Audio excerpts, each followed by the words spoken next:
우리가 계속해서 이 바울 시리즈를 공부하면서 우리가 무엇을 보게 되냐면 예정된 하나님의 그 엄청난 일들을 이루시는 장면들을 우리가 말씀 속에서 공부하고 있어요.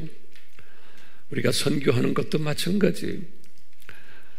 그 부탄이라는 조그마한 나라에 준비된 하나님의 자녀들을 우리에게 이렇게 붙여주셔서 그분들을 저희들이 섬길 수 있다는 이것 얼마나 감사한지 몰라요. 이 부탄 이 책임자인 우리 카르마라는 말은 불교 용어거든요. 카르마 이 목사는 미국 선교사들에 의해서 인도에 가서 신학교에서 공부를 하고 인도에서 복음을 이제 다 배운 다음에 그 나라에 제대로 된 성경이 없기 때문에 성령님께서 이 형제를 통해서 나이 한 50 정도 돼요. 부탄어 성경을 번역하게 했어요.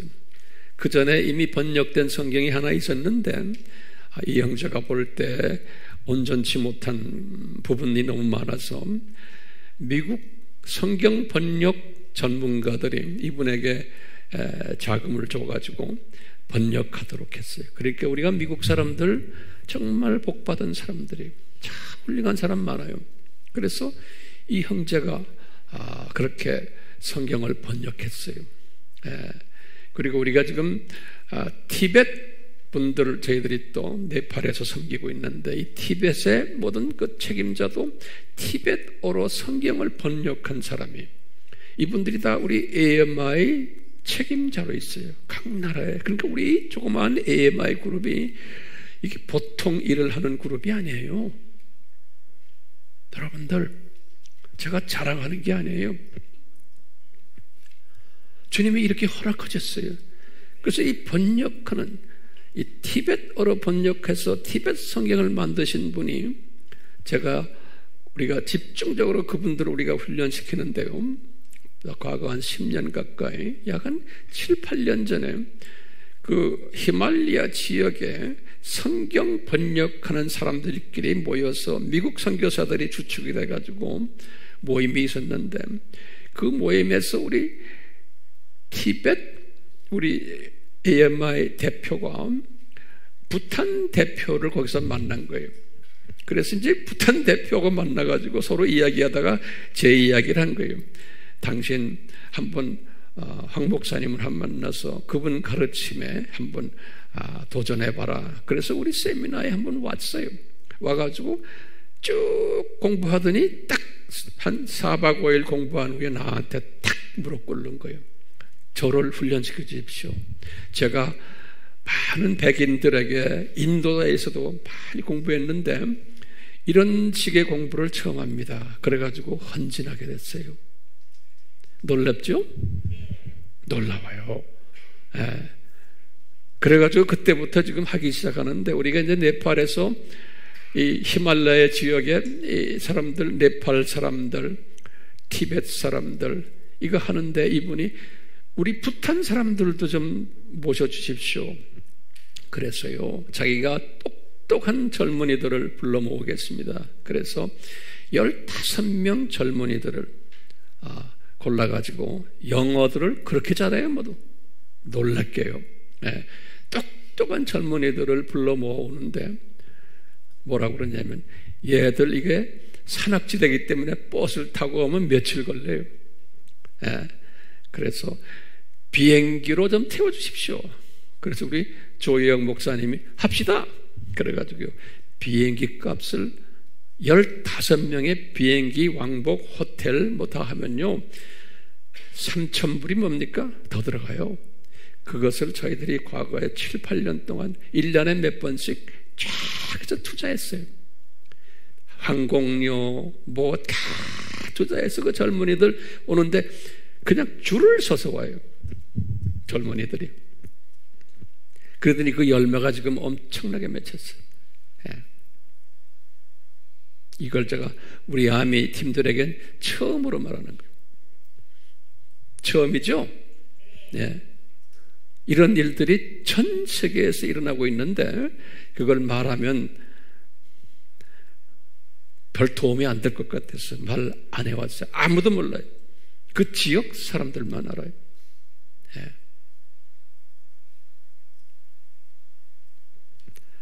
제가 몇 개월 전에 인터컴이라고 그 선교 기관 있죠? 거기에 가서 제가 내 말씀을 전하는데 끝난 다음에 그 인터컴 젊은 선교사 한 사람이 나 앞에 딱 오더니 목사님, 제가 히말라야 지역에서 선교하는 선교사입니다. 그러는 거예요. 그런데 목사님, 히말라야 지역에는요, 저긴요, 제 이름이 영어 이름이 토마스 황환이에요. 황용현이란 몰라요. 토마스 황 하면요, 히말라야 지역에서 토마스 황 모르는 사람이 없어요. 그러는 거예요. 예. 그러면서 그 유명한 목사님을 제가 여기서 뵙네요. 그러는 거예요. 그러니까 여러분들, 저 대단한 사람이에요. 거기에서 그 인터컴 지도자들이 다 들었어요. 예. 아, 이 AMI 그룹이 뭘 하는구나.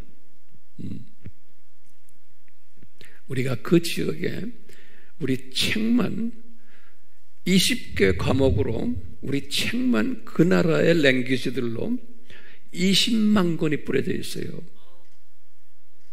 20만 권. 그거 영어로 만드는 것도 힘든데 그 영어로 된 것을 각 언어로 번역하는 것도 보통 힘든 게 아니에요. 예. 그걸 주님이 다 신실한 사람들 붙여가지고 다 하셔가지고 20만 권을 뿌리려면 한 권이 미화 1불이라고 생각해도 20만 불이에요. 20만 불이면 우리나라 돈으로 얼마요?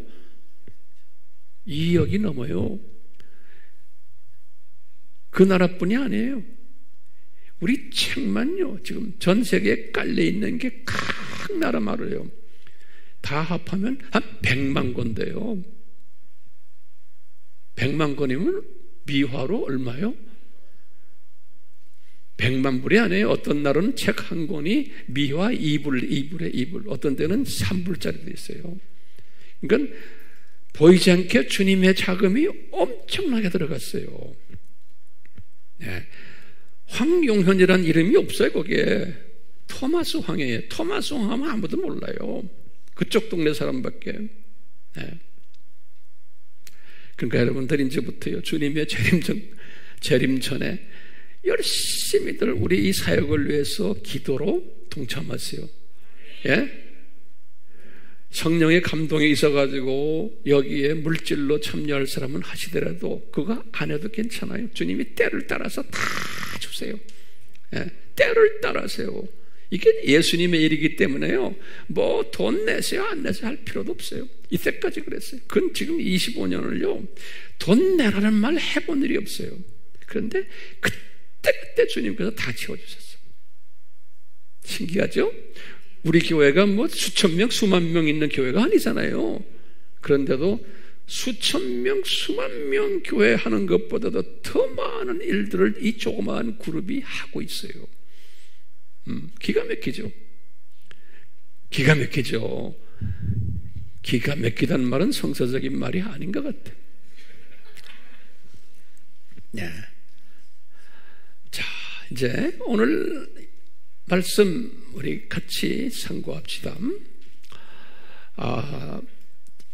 지금까지 우리가요 바울 시리즈를 하면서 바나바에 우리가 집중을 했어요. 바나바에.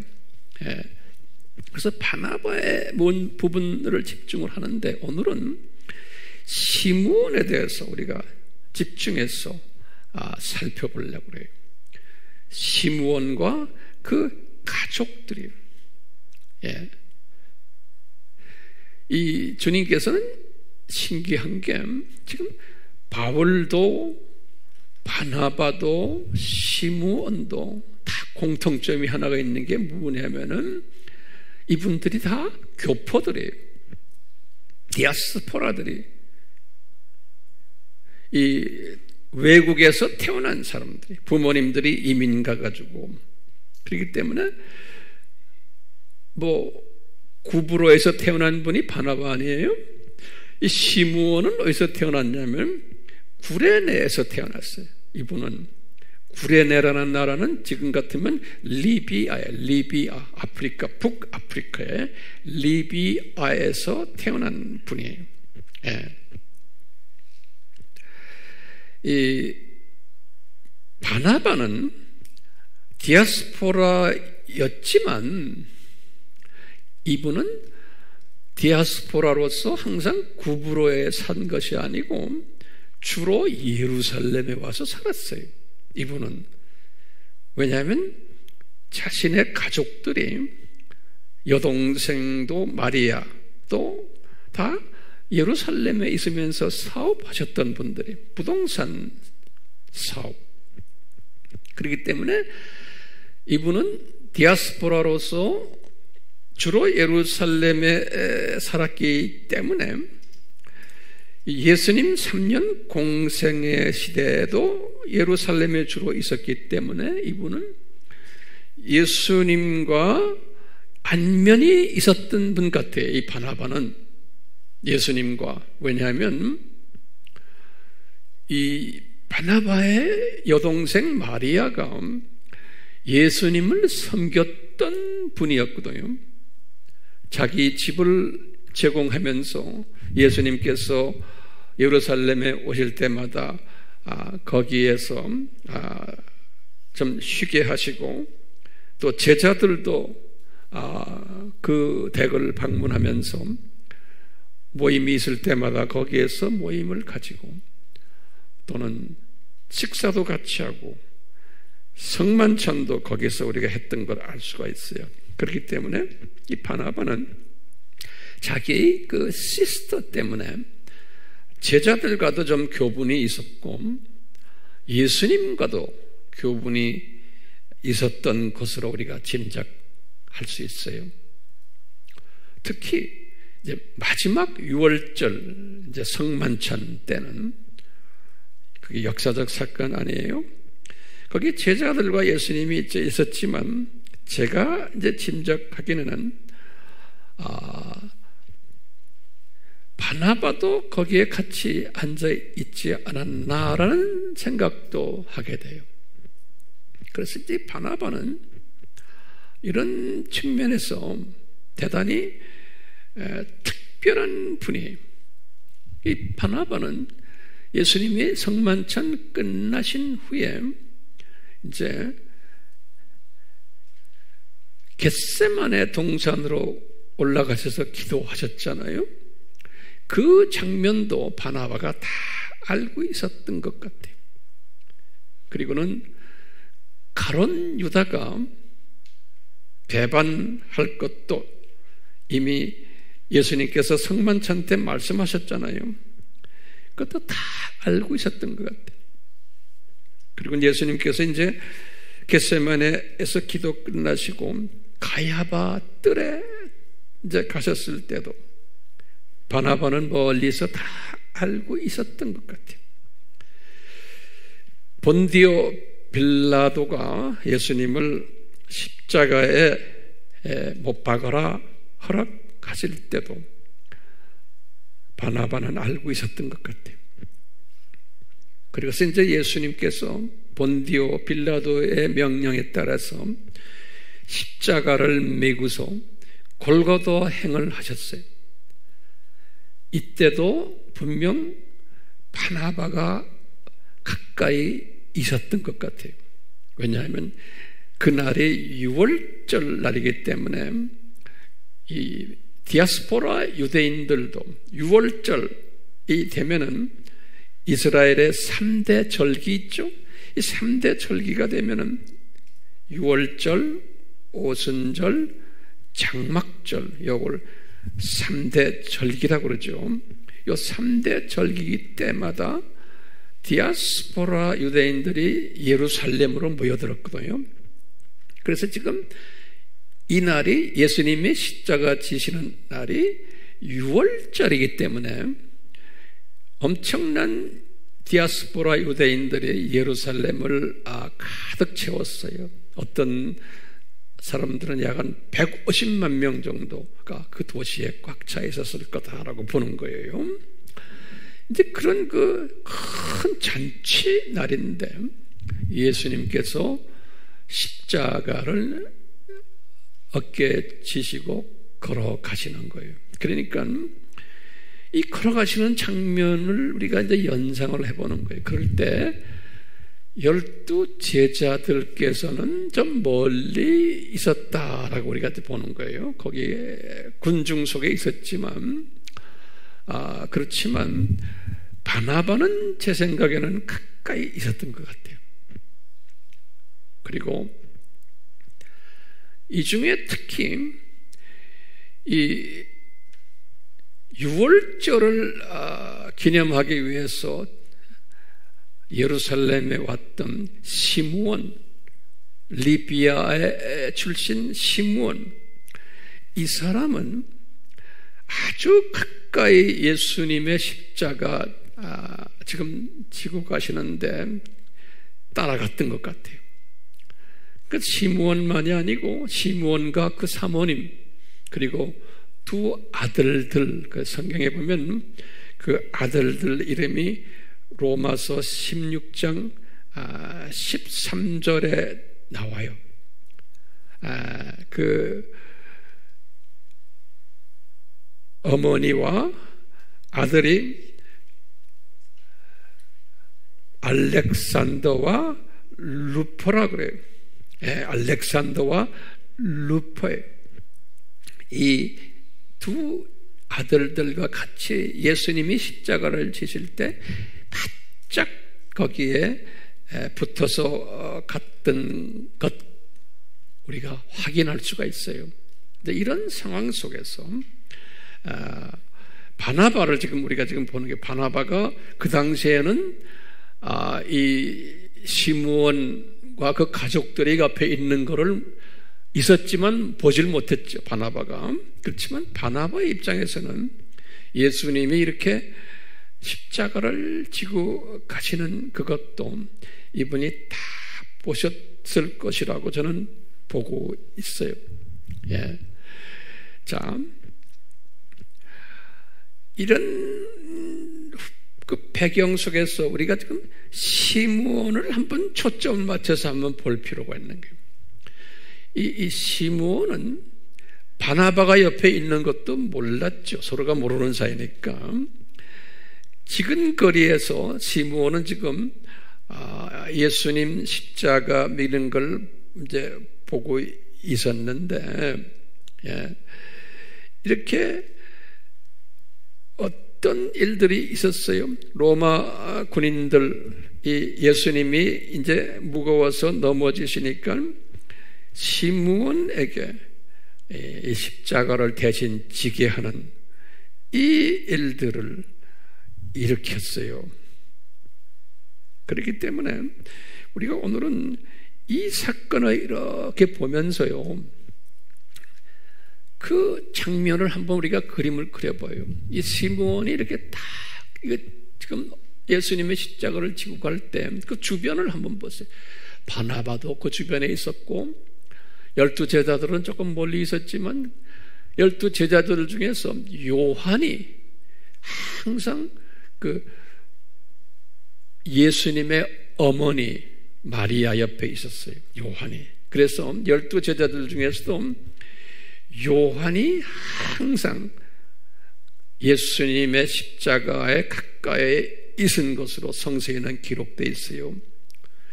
요한복음 19장 26절 또는 25절, 요 25절, 26절에 보면 그 장면이 나와요. 그러니까 요한이 예수님 십자가 달렸을 때도 바로 밑에 어머니 마리아와 옆에 계신 것을 알 수가 있어요. 그럴 때 예수님께서 십자가에서 이렇게 내려다보시곤 요한에게 우리 어머니 잘 모셔라 이렇게 부탁하는 장면이 지금 요한복음 19장 25절 26절이에요. 이런 가운데 이 예수님의 십자가를 메고 갔던 시므온은 어디에 있었을까요? 한번 상상해 보세요. 시므온도 분명 예수님 십자가 바로 밑에 있었을 거예요. 시므온도. 그건 본인이 원해서가 아니고 십자가를 메고 갔기 때문에. 시므온이 있었다면 항상 그 사모님과 두 아들들도 같이 있었을 것으로 보는 거예요. 그러니까 이것이 엄청 신비스러운 거예요. 오늘은 이 시므온에 관계되는 이야기를 좀 같이 성령님이 조명해 주시는 대로 한번 나눠보려고 그래요. 이 예수님의 이 십자가 사건은 이게 우리 공부했지만 창세전에 디자인된 삼위 하나님의 디자인이에요. 그래서 우리가 이것을 예수님의 십자가 사건을 하나님의 신비다. 그래서 하나님의 신비다. 예. 창세전에 이 하나님의 신비를 디자인하셨는데 이 하나님의 신비를 디자인하신 이 디자인에 수없는 사람들이 하나님의 자녀들이 있지만 이 십자가를 몸소 어깨에다 미고 간 분이 그 엄청난 하나님의 자녀들 중에서 이 시므온 한 사람이. 그러니까 창세전에 하나님의 신비를 디자인하신 그 신비를 직접 몸소 경험하는 일, 또 이것을 우리에게 보여주는 특별한 메시지가 있는데 이것을 직접 하신 분이 시므온이에요. 베드로도 아니고 야고보도 아니고 요한도 아니고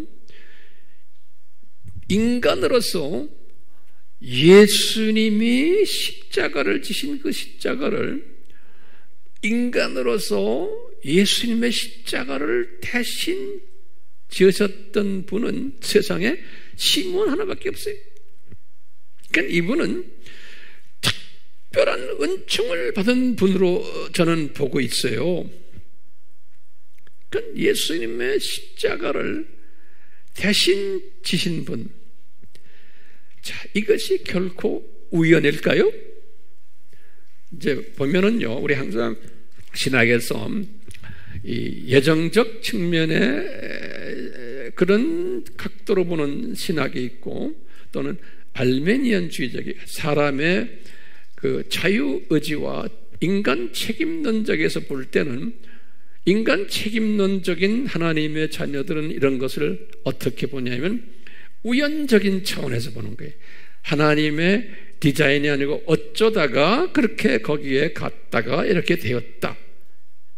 이렇게 보면은요, 그냥 단편적 시각에서는 그렇게 볼 수 있지만 우리는 이것을 좀 더 큰 시각에서 볼 때는 이것은 우연이 결코 아닌 거예요. 또는 같은 크리스찬들이지만 이분이 운이 좋아서 이렇게 되었다 라고도 보는 분들도 없잖아. 꽤 많아요. 운이 좋아서. 하나님 자녀들 중에서도. 여러분들은 그렇게 믿지 않죠? 예. 왜냐하면 이 모든 일들은 하나님의 주권 속에서 하나님의 기쁘신 뜻에 따라서 하나님께서 시므온이란 양반을 이미 예비하셨다가 이분이 때가 되어서 유월절 때에 예루살렘에 오게 하고 또 온 것만이 아니고 예수님의 십자가 사건에 그 많은 군중들이 구경 갔는데 이분은 아주 코밑에서 예수님을 따라가도록 인도하셨다라고 볼 수 있어요, 없어요? 우리는 인도했다고 보는 거예요. 그러면 황 목사님 어떻게 이렇게 말할 수 있습니까? 담대히. 그러면은 우리 지난 시간에도 봤지만 항상 이 성경 구절 잊지 마세요. 예레미야서 10장 23절이 저는 이 말씀을 상당히 묵상을 자주 해요. 제가 한번 불러드릴게요. 그냥 적으세요. 한번 이 말씀 한번 자기 손으로 적으세요. 오 주여, 예레미야에게 가르쳐준 거예요. 오 주여, 인생의 길이 그 사람 안에 있지 아니함을 내가 아나니 그랬어요. 오 주여, 인생의 길이 그 사람 안에 있지 아님을 내가 아나니 그의 걸음을 인도하는 것이 그 사람 안에 있지 아니하나이다. 이렇게 예레미야가 고백했어요. 이것보다도 더 솔로몬이 깨달은 고백이 있어요. 같은 내용인데 잠언 16장 9절에 솔로몬은 이렇게 말했어요. 사람의 마음이, 제가 천천히 말하는 이유 알겠죠? 사람의 마음이 자기의 길을 계획하나, 사람이 자기 마음으로 자기의 길을 계획하나, 주께서, 예수님께서 그의 걸음을 인도하시느니라. 기가 막힌 말씀이에요. 그러니까 인간이 자유의지를 통해서 내가 지금 계획해서 가지만 그때도 성령님이 간섭하신 거예요. 우리 하나님의 자녀들은, 비하나님의 자녀들도 마찬가지. 그렇지만 걸음을 인도하는 분은 누구라고요? 예수님이시라는 거예요. 그러니까 이것을 저는 항상 묵상해요. 한 걸음 한 걸음 걸어가면서도 오늘 하루도 주님께서 나를 여기까지 인도하셨구나. 그러면 내가 이 고백을 할 때마다 누가 기뻐하시겠어요? 예수님이 대단히 기뻐하세요. 너 나의 자존심을 높이는구나. 정말 나를 경외하는구나.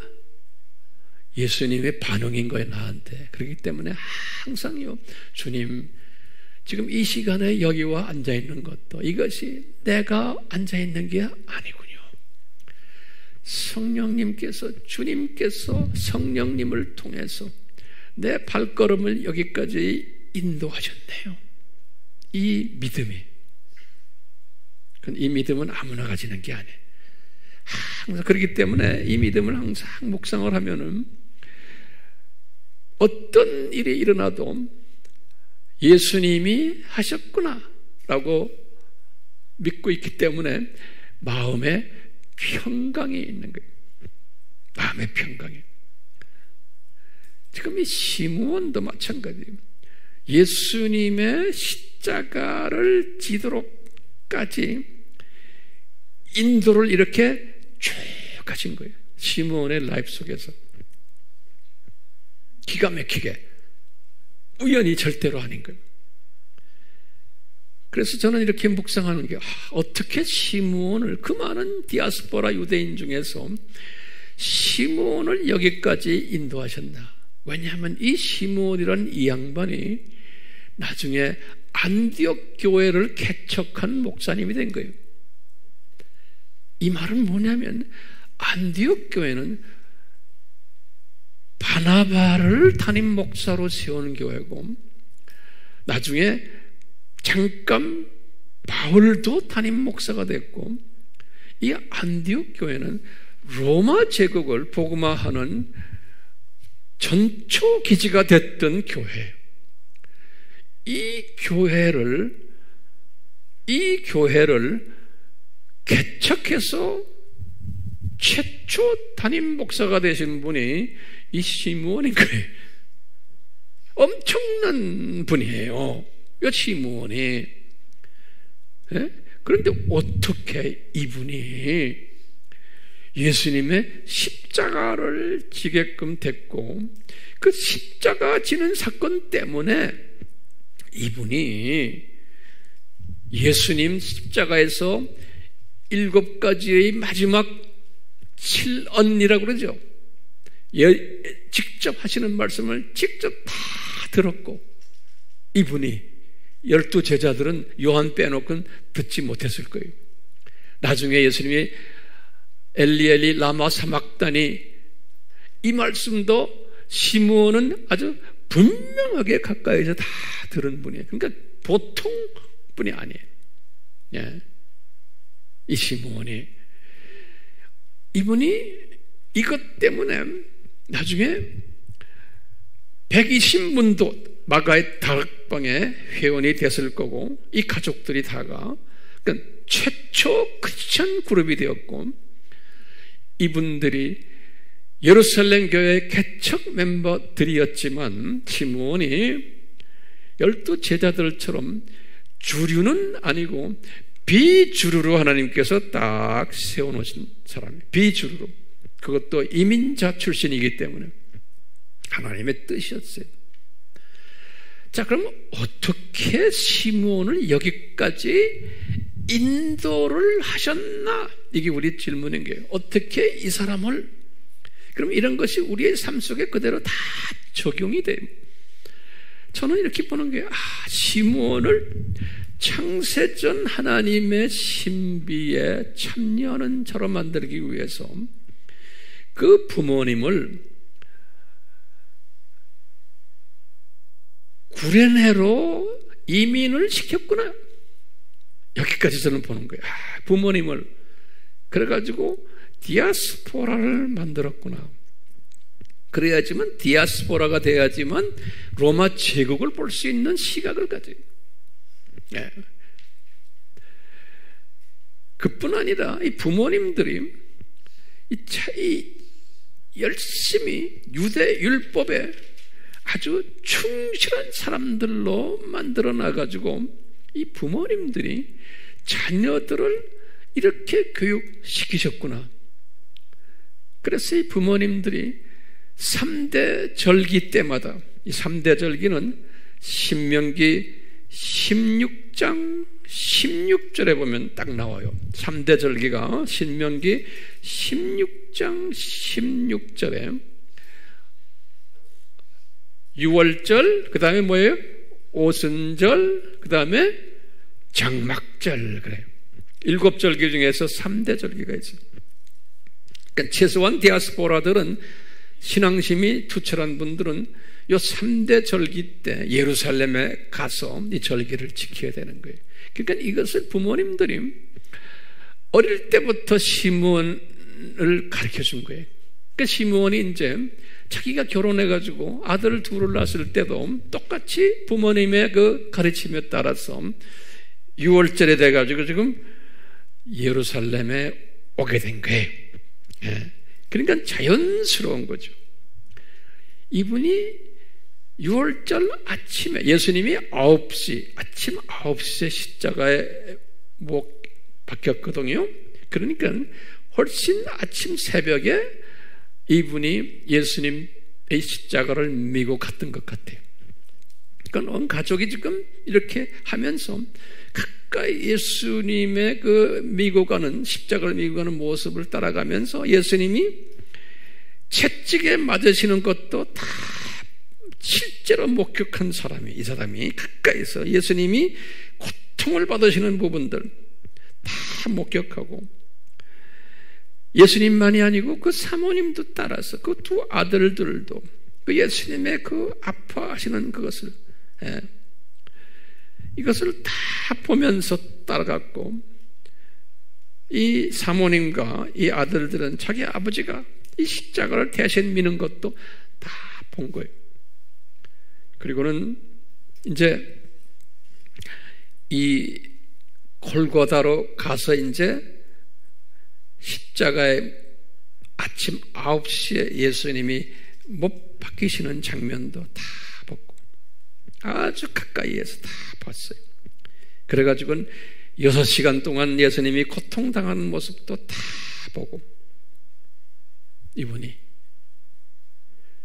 그리고는 마지막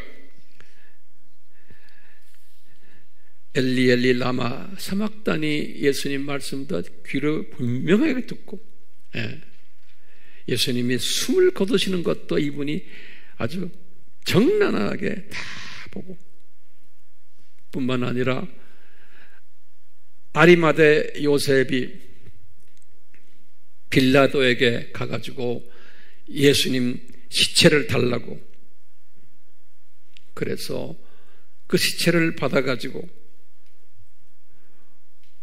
아리마대 요셉의 그 무덤에 예수님을 모시는 것도 다 받고, 그때 니고데마도 가가지고 향유를 뿌리는 것도 다 받고, 그러니까 이분은 아주 그냥 실제로 다 본 분이, 가까이서 예수님의 부활 소식도 다 들었고, 그렇기 때문에 이분은 기독교인이 돼가지고 120문도석에 들어가서 초대교회의 비주류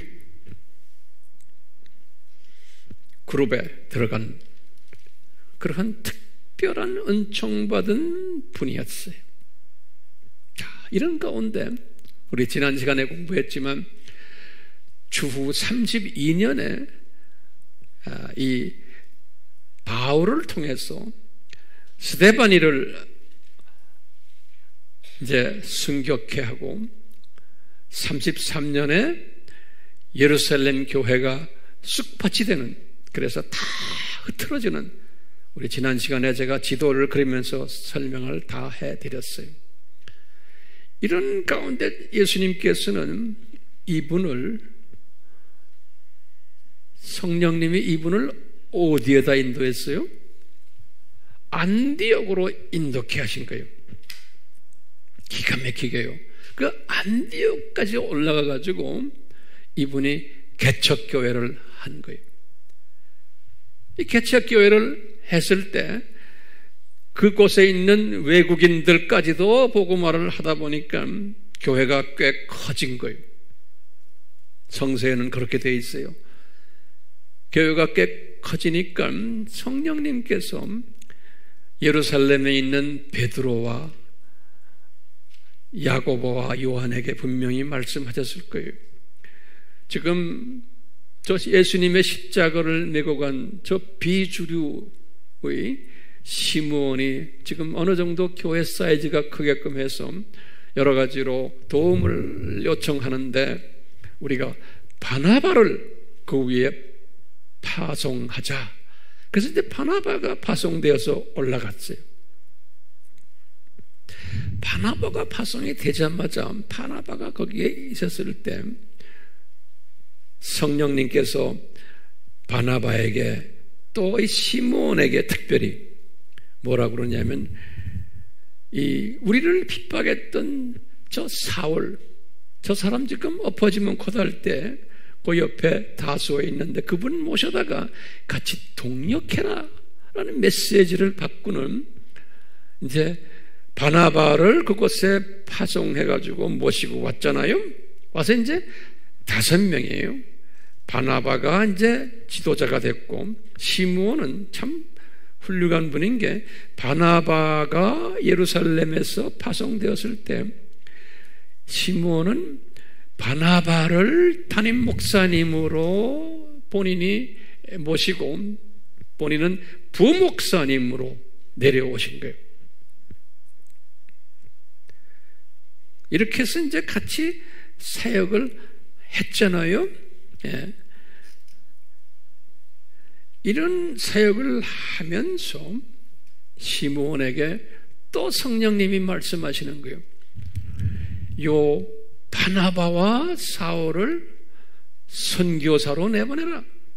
그러니까 시므온이란 이분은 뒤에 숨어서 이 로마 제국 복음화라는 큰 그림 안에서 하나님의 선별된 사랑하는 두 종들을 세워주는 일을 하면서 본인은 숨어버리는 이러한 일을 했던 분이에요. 그렇기 때문에 시므온은 자기와 같이 일하는 루기오와 마나엔과 같이 이 바나바를 세워주고 바울을 세워줬던, 그래서 이분들을 우리 지난 시간에 공부했듯이 구부로로 해서 1차 선교 여행을 보낼 때 뒤에서 물질 대어주고, 분명히 물질 없으면 못하잖아요. 물질은 항상 필요한 거예요. 물질 대어주고, 또 기도로 밀어주고, 또 교회의 모든 인적 자원들, 영적 자원들, 혼적 자원들 가지고 이분들의 이 선교를 도와주는 일에 앞장섰던 지도자가 요 시므온이었던 거예요. 시므온. 네, 시므온이었어요. 1차 여행 이렇게 끝난 다음에 우리 알잖아요. 예루살렘 총회로 내려가는 것도 제가 볼 때는 시므온이 지금 이렇게 저렇게 바울 선생님 당신의 신학에 대해서 말이 많으니 시므온이 내려가십시오. 우리가 내려가는 경비 다 대야 드릴게요. 그리고 우리가 바나바 선생님을 붙여드릴게요. 그래서 시므온이 뒤에서 다 이렇게 일들을 하지 않았나 이렇게 보고 있어요. 그러면서 이 사람은 성서에 보면 시므온이 이렇게 했다라고 누가가 기록하지 않았어요. 그러니까 이 사람은 뒤에서 숨어버리는 그러한 역할을 했던 분이에요. 예루살렘 총회를 끝내고는 바울 신학이 정돈된 후에 인정받은 거죠. 올라와서는 보면은 사도행전 15장 35절에 보면은 지난 시간에 제가 다시 말했지만 시므온이 이 바울을 잠깐 안디옥 교회 담임 목사로 또 세우셨던 것 같아요. 그러니까 이 시므온은 이렇게 바울과 바나바를 뒤에서 세운 것만이 아니고 뒤에서 물질 대주고 인적 자원, 혼적 자원, 영적 자원을 다 이렇게 보태주는, 이렇게 보면 숨어서 뒤에서 서브하는 하나님의 종들을 세우는 일들을 했던 분이 시므온으로 저는 보고 있어요. 이런 가운데 이제 바나바와 바울은 이렇게 이 세움을 받으면서 시므온의 가치를 내 생각에는 잘 모르셨던 것 같아요.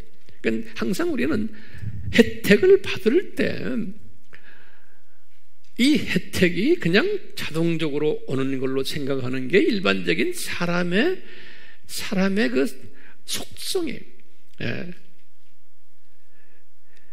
그래서 바울은 선교 마인드가 투철했고 바나바도 마찬가지니까 바울이 1차 여행 끝나고 예루살렘 총회 끝나고 갈라디아서를 다 저술하시고는 주 50년에 이런 이야기가 나와요. 바나바에게 바울이 제시를 해요. 바나바요, 우리 1차 여행 갔다 왔잖아요. 우리 2차 여행 떠납시다. 이번에는 어디를 가냐면 우리가 1차 여행 다녔던 그곳을 다시 한번 섭렵합시다.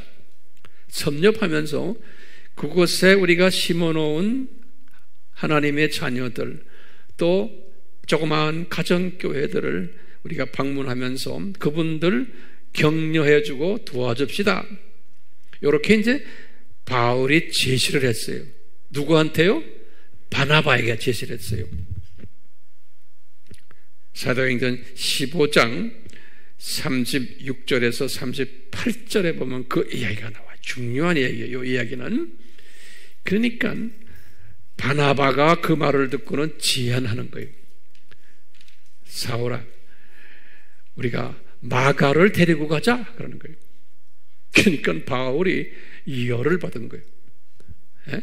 열을 받아가지고 그 젊은이 절대로 안 데려가요. 그러니까 중간에 나한테 무례하게 행동한 그 형제 나 안 데려가겠다. 그래가지고 바나바와 거기 15장 39절에 뭐라고 그러냐면 심하게 의견 대립이 있었다 그랬어요. 우리나라 말로 그렇게 표현해놨어요. 심하게 두 분이 의견 대립을 가졌다 그랬어요.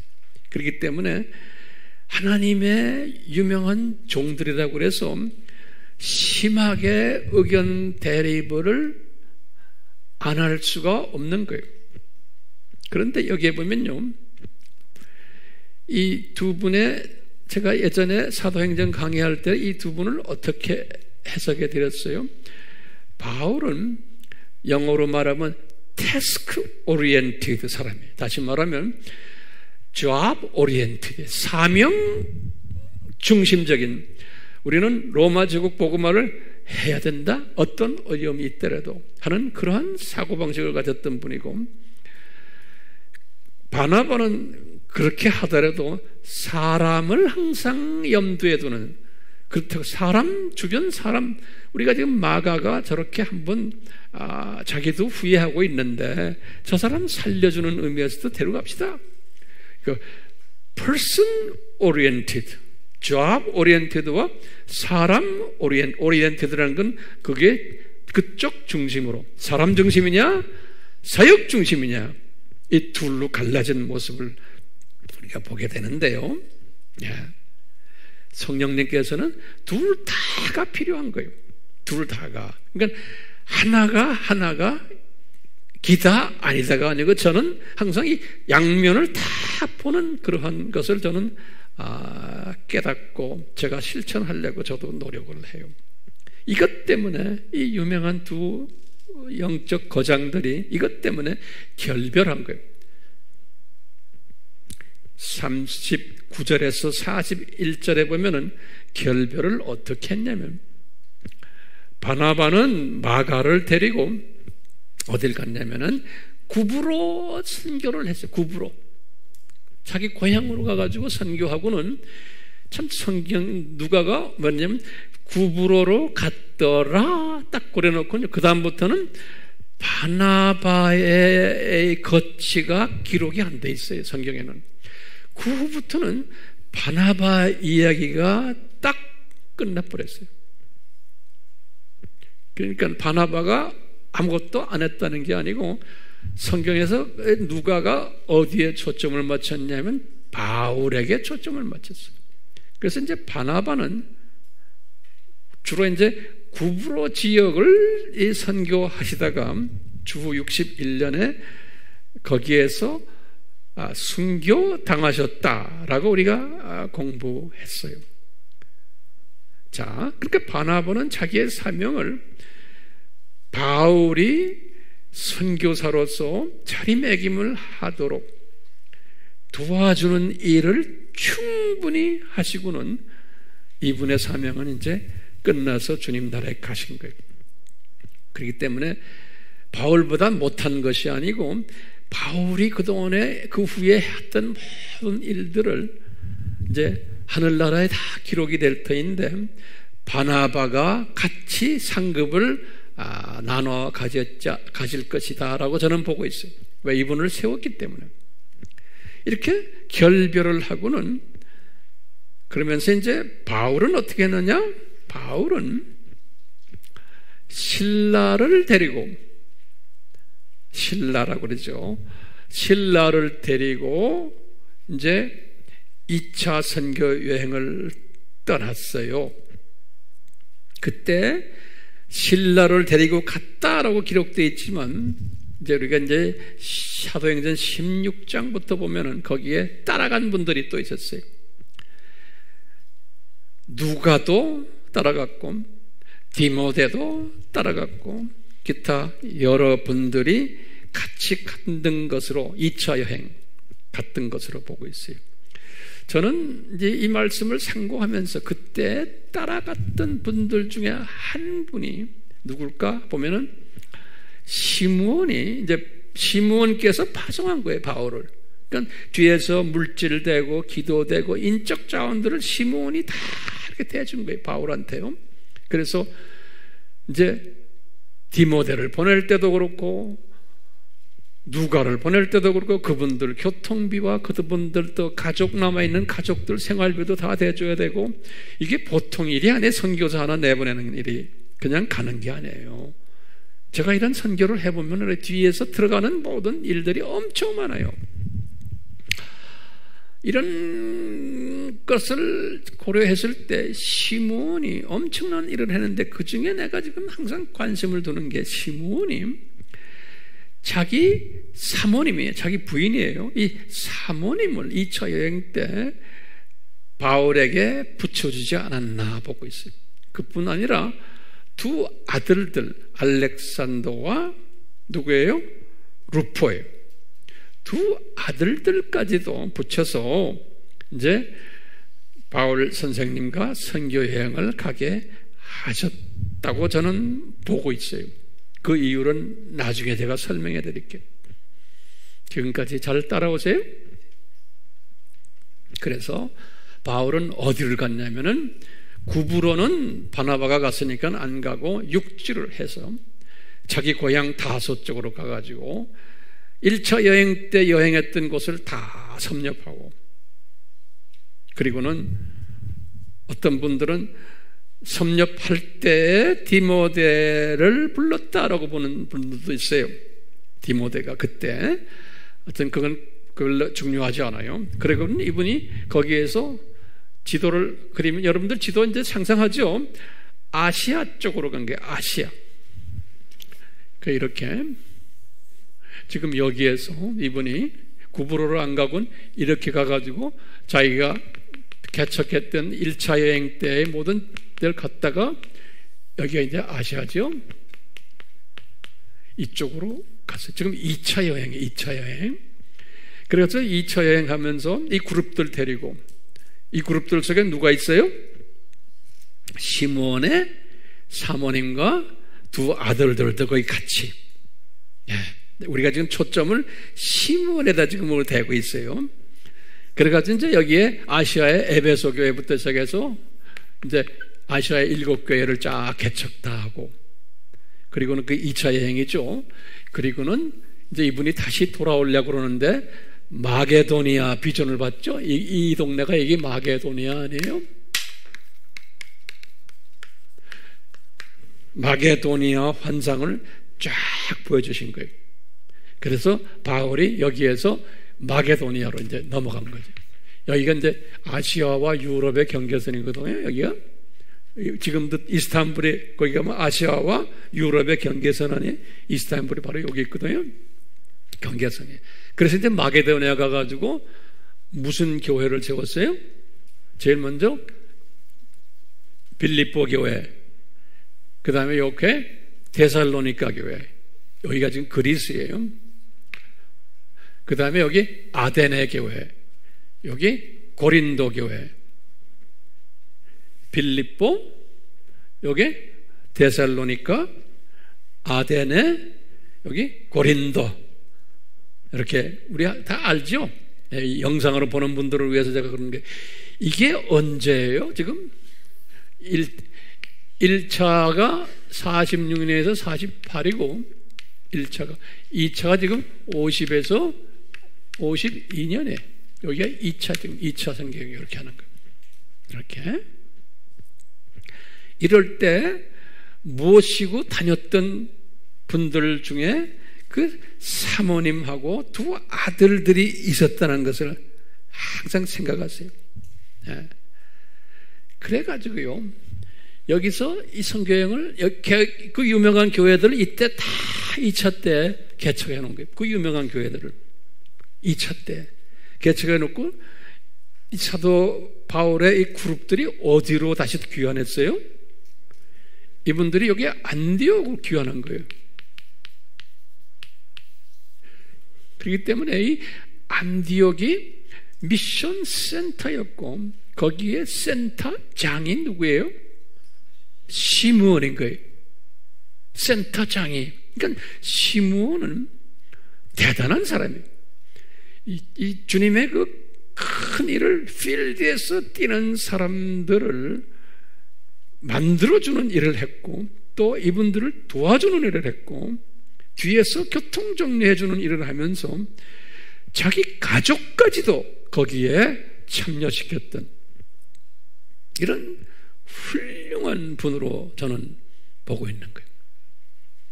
그냥 자기 사모님까지. 왜냐하면 나중에 우리가 바울이 이런 말 하죠. 그 사모님은 내 어머니다 그랬어요. 로마서 16장 13절에 보면요.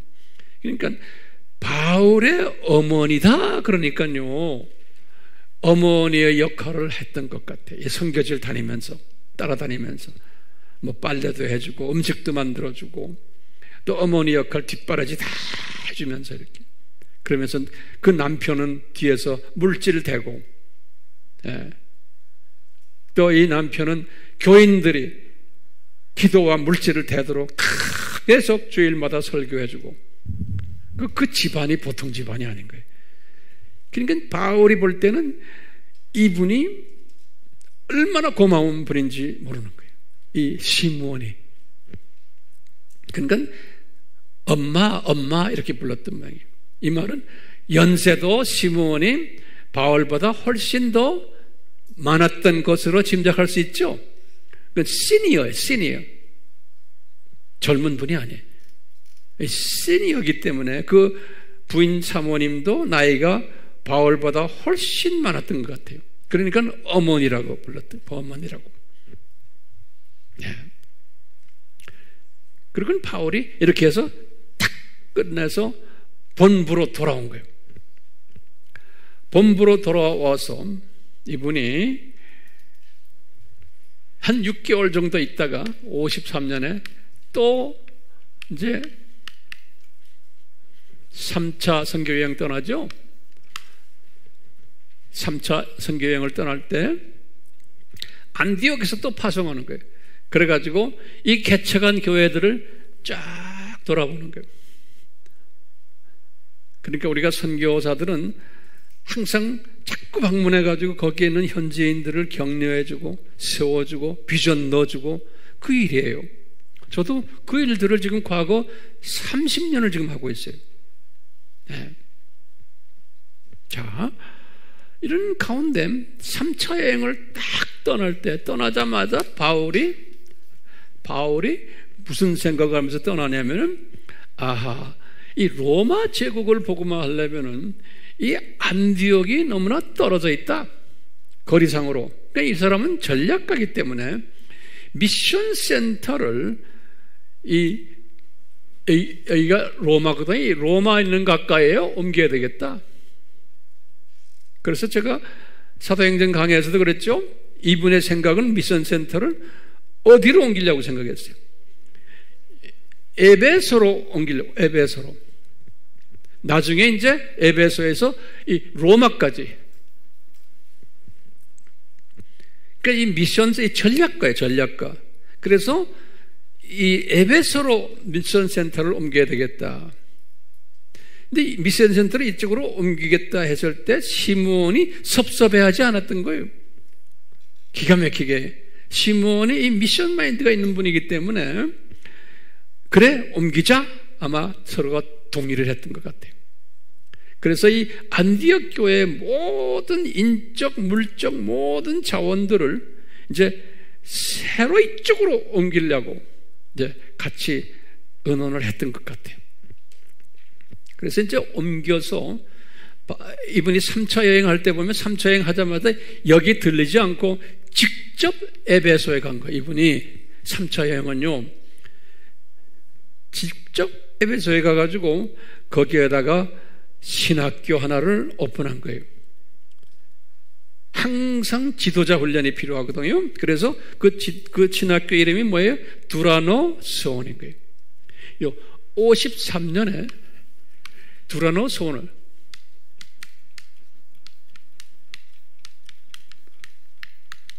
보면 이게 사도행전 19장 9절에 보면 그 말이 딱 나와요.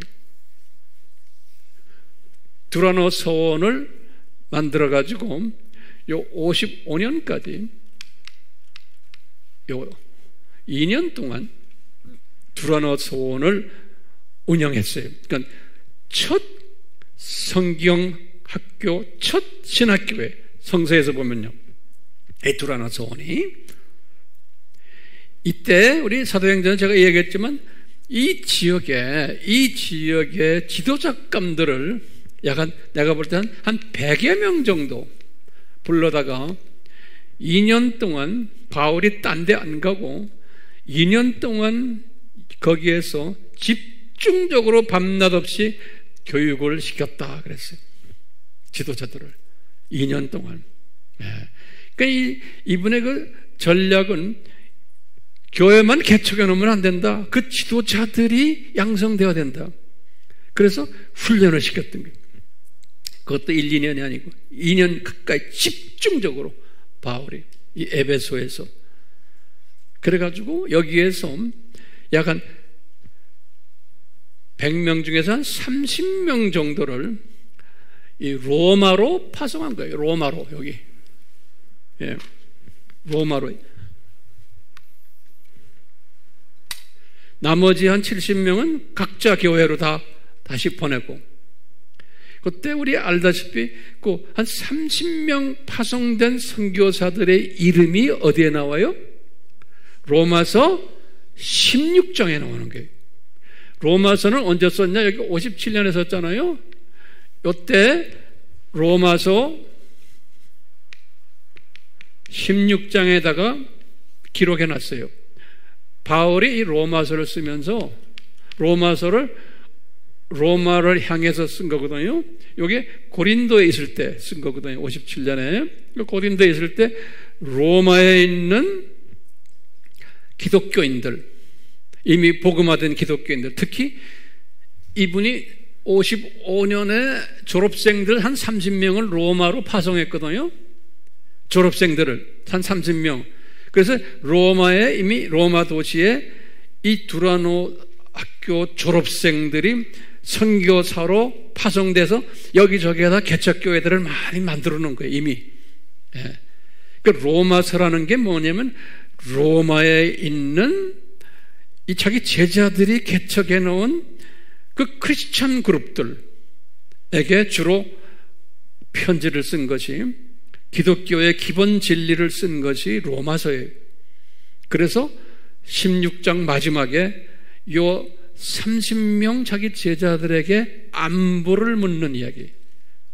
안부를 수고한다 하고 그럴 때 보면 브리스길라 아굴라도 이미 거기에 가 있습니다. 이 비즈니스 피플들 아니에요? 이분도 거기 다 가 있어요. 자세한 건 우리 로마서 우리 강해를 공부하시면 다 나오잖아요. 제가 지금 거기다 관심 두는 게 뭐냐면 그 30명 중에 16장 13절이죠. 뭐냐면 시몬의 사모님과 아들 알렉산더와 루포 중에 두 번째 아들 루포 이름이 나와요. 이거 30명 중에 사모님과 둘째 아들 루포 이름이 나와요. 그러면서 그 사람들 안부 특별히 전해달라. 그러면서 거기다가 그 사모님은 내 어머니란다 이렇게 말씀하시는 거예요. 바울이. 그러니까 이 시몬이 대단히 훌륭한 분이죠. 예수님의 십자가를 진 유일한 인간이고, 그렇죠? 로마 제국 복음화의 귀한 선교센터를 만든 분이시고, 안디옥 교회를.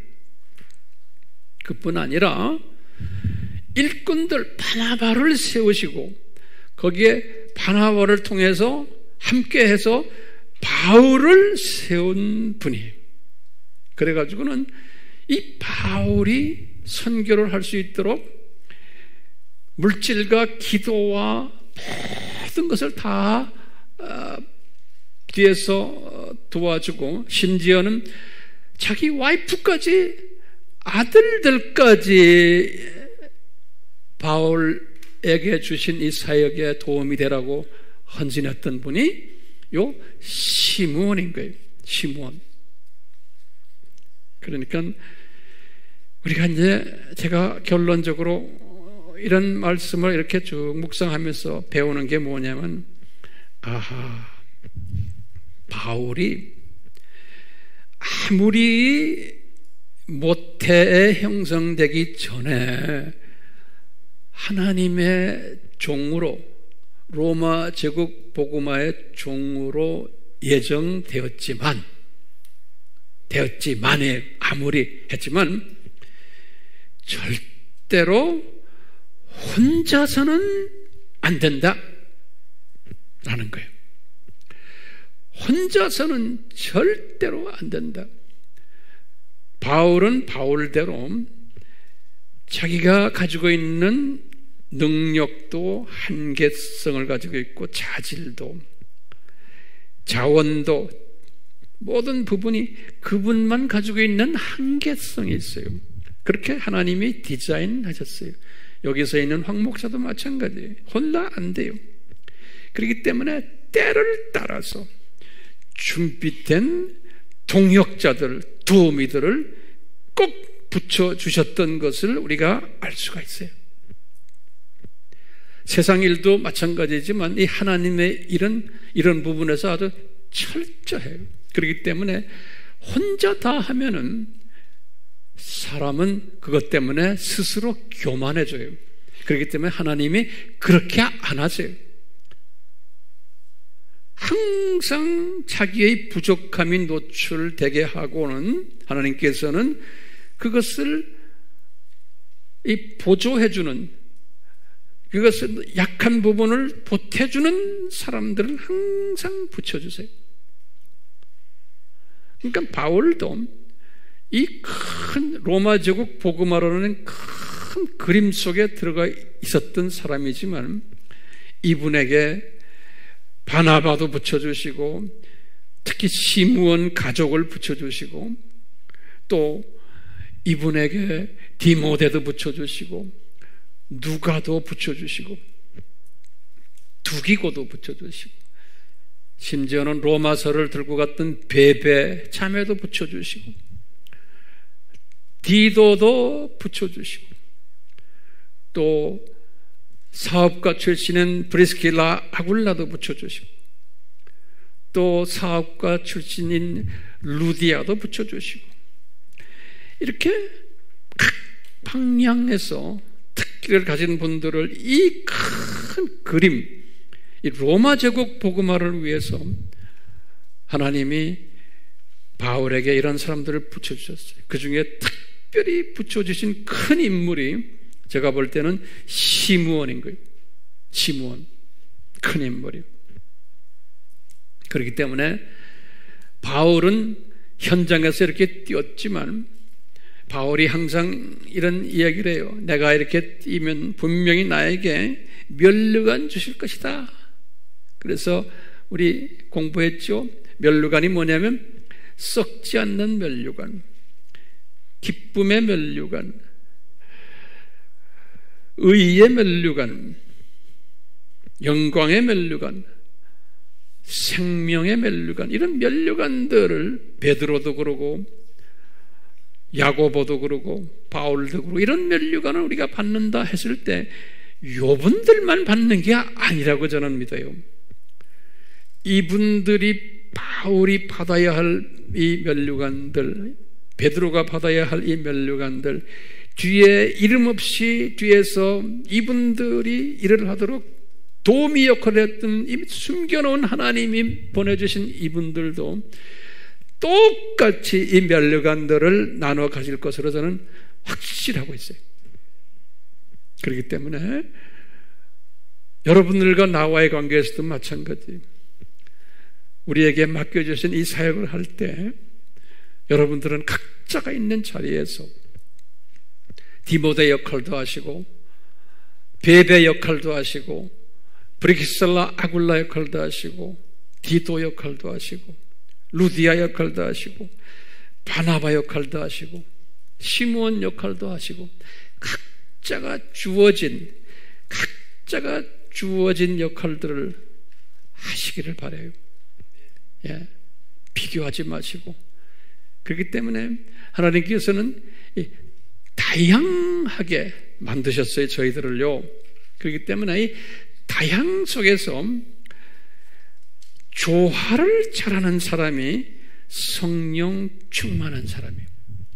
모든 사람을 다 다르게 주셨어요. 성품도 다르게, 은사도 다르게, 배경, 모든 교육 수준도 다르게, 가정 이 모든 것이 다 다르게 주셨지만 큰 그림, 오늘날 우리의 큰 그림이 뭐예요? 예수님의 재림을 준비하는 이 그룹들은 서로가 다양한 것을 가지고서, 이걸 가지고서 서로가 서로를 인정해주며 세워주며 격려해주며, 격려가 대단히 중요해요. 상당 칭찬해주고 인정해주고, 우리 아미교회 교인들이요 서로 인정해주고, 왜냐하면 주님이 이 아미 선교 공동체 우리를 보내줬기 때문에 각자가 주어진 사명이 다르고 은사가 다르고 하는 일이 다른데, 서로가 다른 이 안에서 하모나이즈 하는 일이, 하모나이즈, 그러니까 harmony in diversity, 그러죠. 제가 항상 강조하죠. diversity라는 건 다양이에요. 다양 속에서 harmonize 하는 이 복된 자, 내가 보니까 시므온과 그 가족이 이런 harmonize 하는 일에 기가 막히게 사용받았던 특별한 사람들이었던 것을 우리가 이 시간에 깨닫게 돼요. 마지막으로 하나만 정리해 보세요. 이 시므온, 이 사람 어떤 사람인가? 한번 마지막으로 노트에 한번 적어보세요. 그냥 간단하게, 이 시므온은 제가 볼 때 바울이나 바나바와 같은 동급의 인물로 저는 보고 있어요. 그런데 숨겨진 분이었어요. 어떤 측면에서 보면 이 바나바와 바울보다도 더 훌륭한 분 같아요.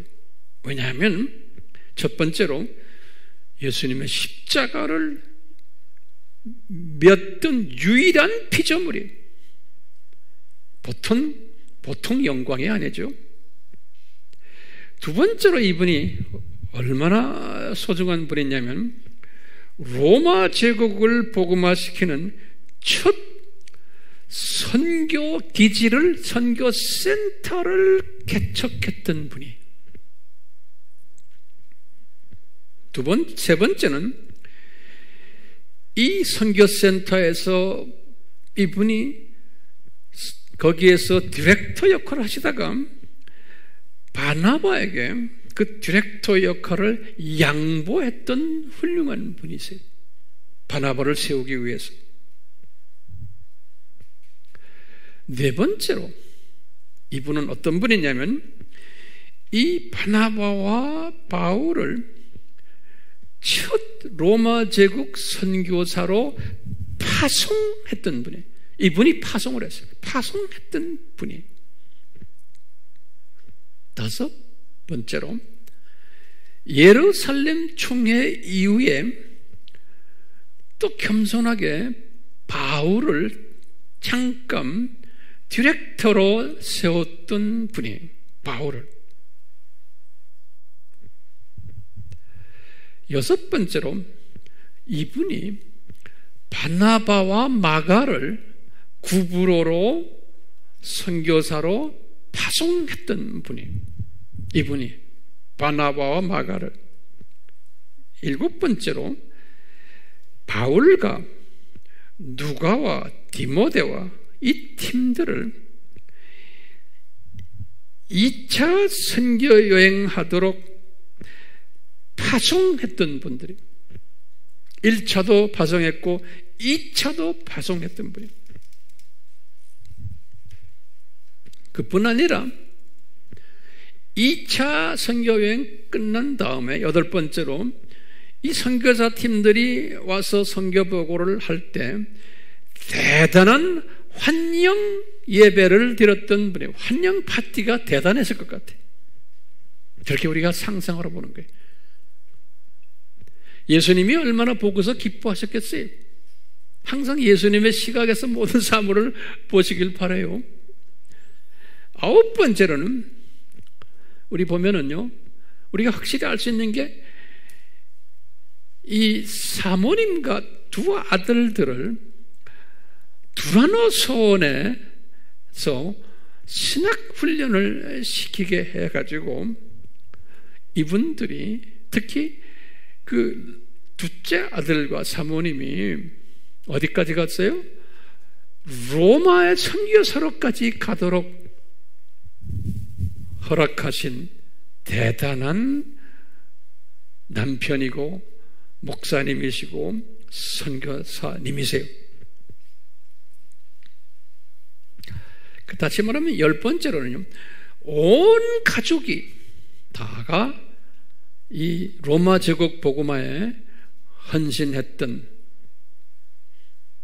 특별한 분이심을 우리가 알 수가 있어요. 그렇기 때문에 이 분들, 지금 오늘 우리가 명시했던 이 다양한 분들이 하나님의 큰 그림이 뭡니까? 로마 제국 복음화에, 그렇죠? 이 로마 제국 복음화를 위해서 다양한 하나님의 사람들을 서로 만나게 해가지고 예비시키셨다가 만나게 해서 동력해 하시고 그러시면서 이 일을 이루시는 것을 우리가 지금까지 보고 있어요. 제가 마지막 한마디를 한다면, 오늘날 우리가 예수 그리스도의 재림이 가까운 이때 저희들을 이렇게 한자리에 만나게 하셨어요. 그 많은 사람들 중에서, 이 공간에서 또는 화면을 통해서 이 만나게 할 때는 분명 하나님의 숨겨놓은 뜻이 있다고 저는 보고 있어요. 그렇기 때문에 우리는 각자가 주어진 그 탤런트와 주님이 주신 그 잡과 모든 것을 가지고서 나와 다른 사람들도 인정해주고 한 그룹이라는 그 그룹 의식을 가지고 한 목표를 향해서 달려가는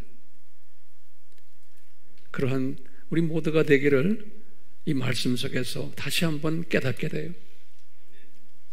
그렇기 때문에 저는 여러분들의 담임 목사 리더로서 각자가 가지고 있는 장점들, 단점들 그대로 이렇게 내 눈에 보면서 다 사랑으로 안아주고 그냥 단점까지도 사랑스럽게 보이는 게 제 마음이에요. 장점은 말할 것도 없고 우리 모두가 이런 스피릿을 가지고 하루하루 주님을 섬기시기를 다시 한번 도전합니다. 아멘. 예. 이 시간 저희들과 함께 하시면서 이 특별히 시므온을 통해서 성령님 우리에게 가르쳐 주시는 이 가르치심, 성령님이여 우리의 마음속에서 이 메시지가 떠나지 않도록 도와주시고 이 시므온의 그 삶 속에서 가족까지 다 이 로마 제국 복음화에 헌신케 하신 이 엄청난 복을 예수님의 십자가를 미었던 그 특별한 은총받은 이 시므온 주님의 귀한 종, 이런 은혜를 우리도 받기를 간절히 소원합니다.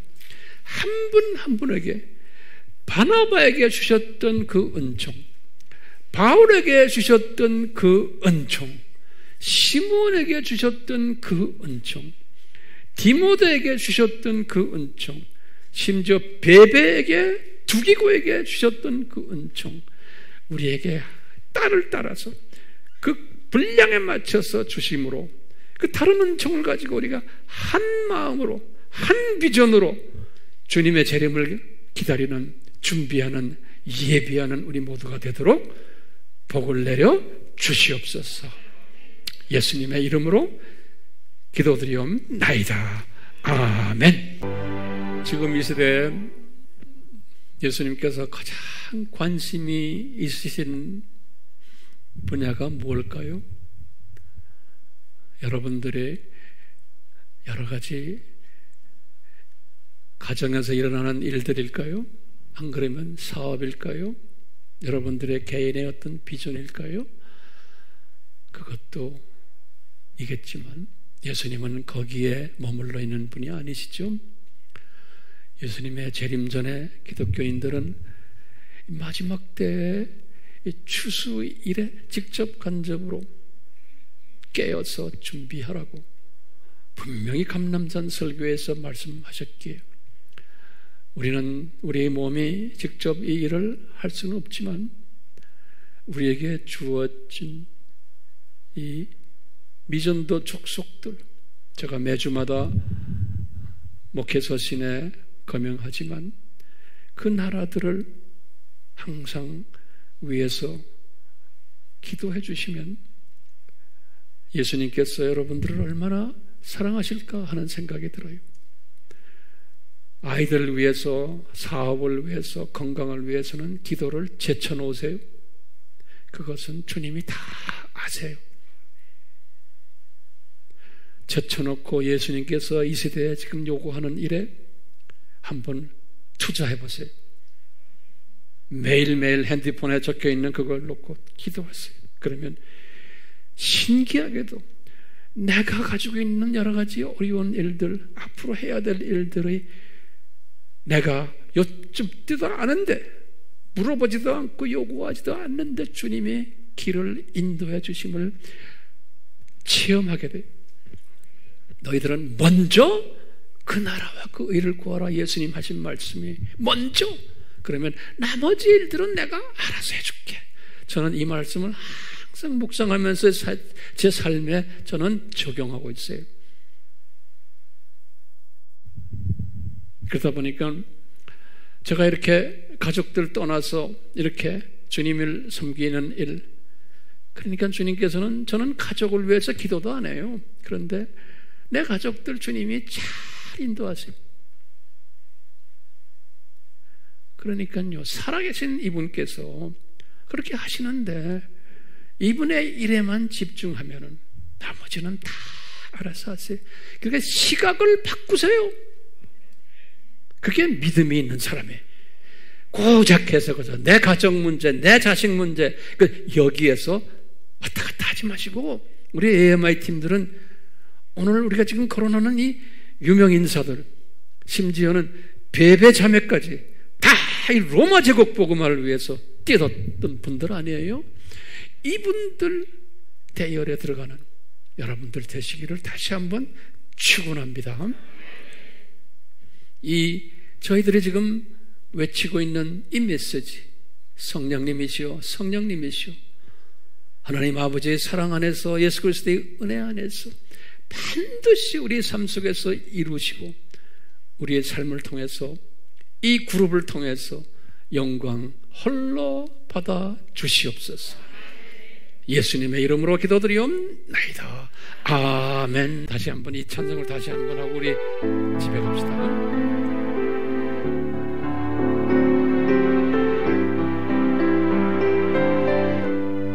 하나님께서는 우리의 만남을 계획해 놓으셨네. 우리 하나 되어 어디든 가리라. 주 위에 서라며 무엇이든 하리라. 당신과